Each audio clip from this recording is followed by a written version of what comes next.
Hello, welcome to my Paludarium. I thought it'd be interesting to show how I built my Paludarium because I've avoided using a lot of the products I've seen on other YouTube videos. I've avoided using silicone and glue and foam and whatnot, and just natural stuff that I've used in my Paludarium. And this is the one time a year when I completely empty the Paludarium, count up the amount of vampire crabs I have, and see how it's progressed. Make sure it gets a good cleaning, so that it doesn't, so the bad chemicals and whatnot don't build up over time. I'll also be cutting back on some of the plants because the plants have completely taken over now. So cutting back to about 50% of what I have now is probably what I want to do. Get rid of some of the plants. So there's a vampire crab right there staring at me. I'll be counting you as one of the adult ones. I originally bought 8 adult vampire crabs a couple of years back, and they have, those original 8 I'm pretty sure are all dead now, but they have procreated. So that's an easy way of telling if your crabs are doing well. If they have babies, then they're probably doing well.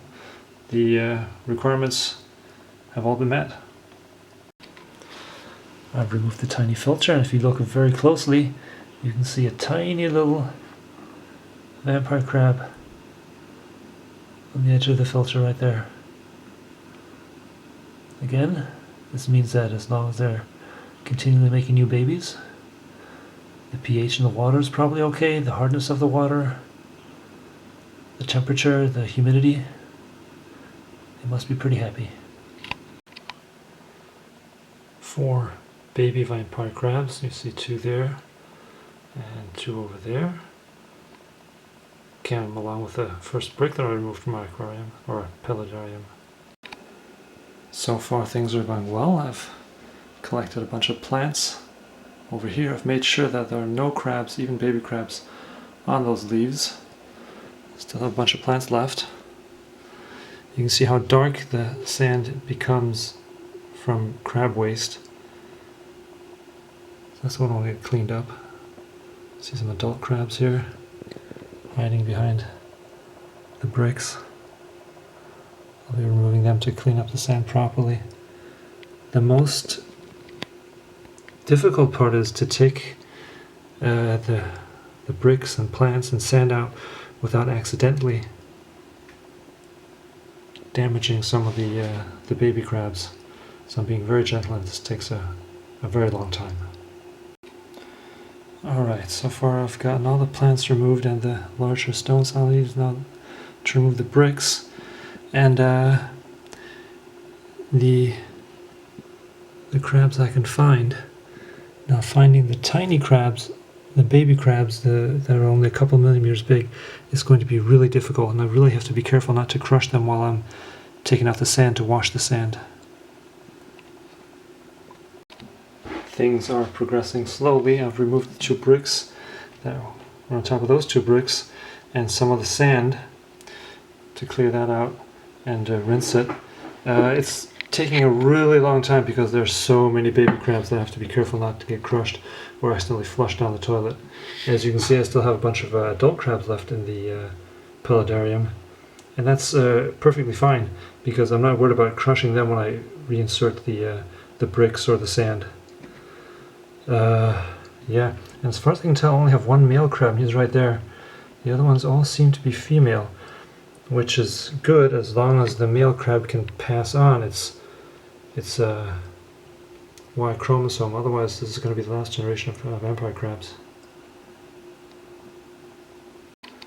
Alright, the top layers of sand have been removed, and there's the reason I've only removed the top layers. I don't really have time or the energy or the inclination to clean all the sand. Secondly, it shouldn't be necessary because the waste that the crabs produce is on the top sand, and since I don't have any rain in this Paludarium, the waste doesn't wash down into the lower edges of the sand, so I'll just leave it as it is and then start replanting it now, being careful not to crush any of the remaining crabs. Slowly putting plants back in, sand back in, that rock back there in. I'm leaving some crevices open because, as you can tell, vampire crabs like to have places to hide. And I'll probably just give this water over here next to cleaning. That's about it for plants I'm putting in. I have a lot left over, but these plants will surely fill up the whole paludarium in time, so that's not a problem. The water, even though I've taken some of the dirty water out, it's still pretty dirty, so I've put the filter in there. I'll just leave that to rinse for a couple hours before I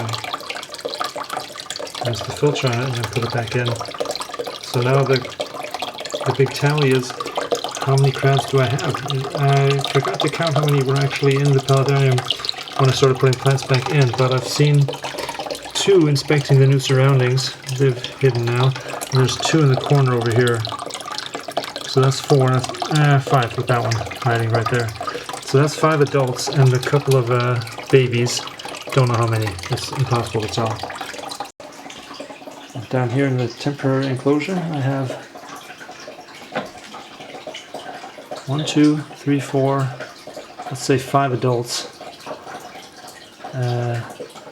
That'll make for about 10 adults in all. And then I'll start counting up the tiny babies, which is going to be a lot. So, final tally. 30 baby crabs at least 10 adult crabs. So that's a pretty good number, about identical to what it was when I last did the cleaning of the paludarium about a year ago.